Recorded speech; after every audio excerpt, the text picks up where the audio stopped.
Hi అండి, నమస్తే. Welcome to బిందు విందు కిచెన్. ఈరోజు ఈ వీడియోలో నేను టమాటా పప్పు చాలా ఈజీగా టేస్టీగా ఎలా చేసుకోవాలో చేసి చూపిస్తున్నానండి.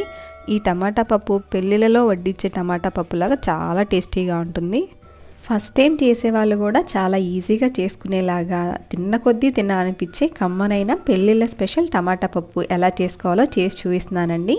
ఇంకా లేట్ చేయకుండా వీడియోలోకి వెళ్ళిపోదాం.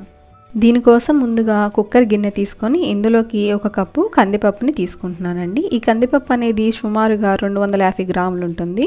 ఇందులోకి వాటర్ పోసుకొని 2-3 సార్లు శుభ్రంగా కడుక్కొని ఇందులోకి 3 టమాటాలని పెద్ద ముక్కలుగా కట్ చేసుకొని వేసుకోవాలండి. అలాగే 1 ఆనియన్ని పెద్ద ముక్కలుగా కట్ చేసుకొని వేసుకోవాలి. 1/2 టీ స్పూన్ పసుపు, 2 టేబుల్ స్పూన్ల కారం వేసుకోవాలి. 1 టేబుల్ స్పూన్ ఆయిల్, 2 కప్పుల వాటర్ని తీసుకోవాలి. 1 కప్పు కందిపప్పుకి 2 కప్పుల చొప్పున 2 కప్పుల వాటర్ అనేది తీసుకుంటున్నానండి. ఒకసారి వీటన్నిటిని బాగా కలుపుకొని కుక్కర్ మూత పెట్టి 3 విజిల్స్ వచ్చే వరకు ఉడికించుకోవాలి. పప్పు ఉడికేలోపు ఒక చిన్న నిమ్మకాయ సైజ్ అంతా చింతపండుని నానబెట్టుకుందామండి.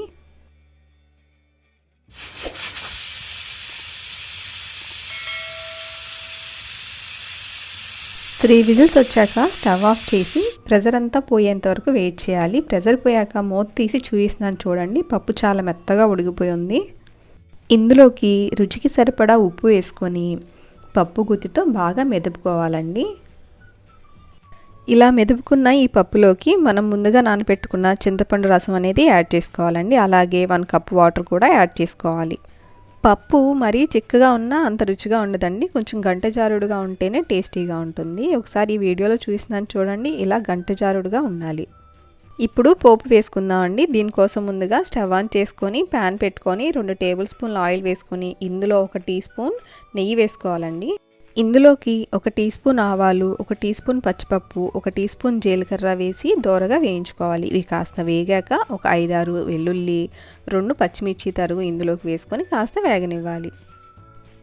ఇవి కాస్త ఫ్రై అయ్యాక ఇందులోకి 2 ఎండుమిర్చి, 2 రెమ్మల కరివేపాకు, చిటికెడు ఇంగువ వేసుకొని 2 నిమిషాలు వేగనివ్వాలి. ఇలా వేగిన ఈ పోపులోకి మనం ముందుగా మెదిపి పెట్టుకున్న పప్పుని ట్రాన్స్ఫర్ చేసుకోవాలి.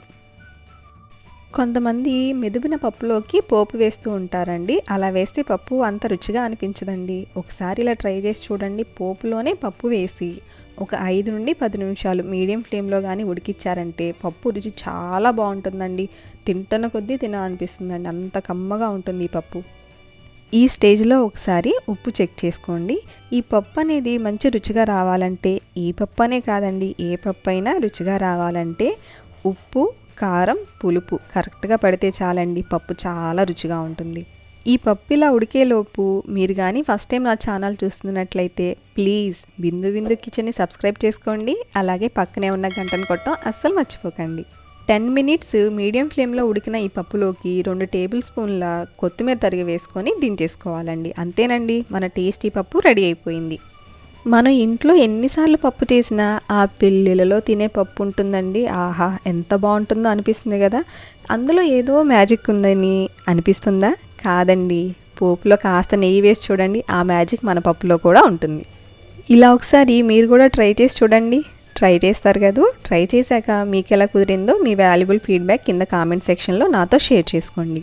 ఈ వీడియో మీకు నచ్చినట్లయితే లైక్ చేయండి, షేర్ చేయండి, కామెంట్ చేయండి. ప్లీజ్ బిందు విందు కిచెన్ని సబ్స్క్రైబ్ చేసుకోండి. పక్కనే ఉన్న గంటను కొట్టడం అస్సలు మర్చిపోకండి. Thank you for watching.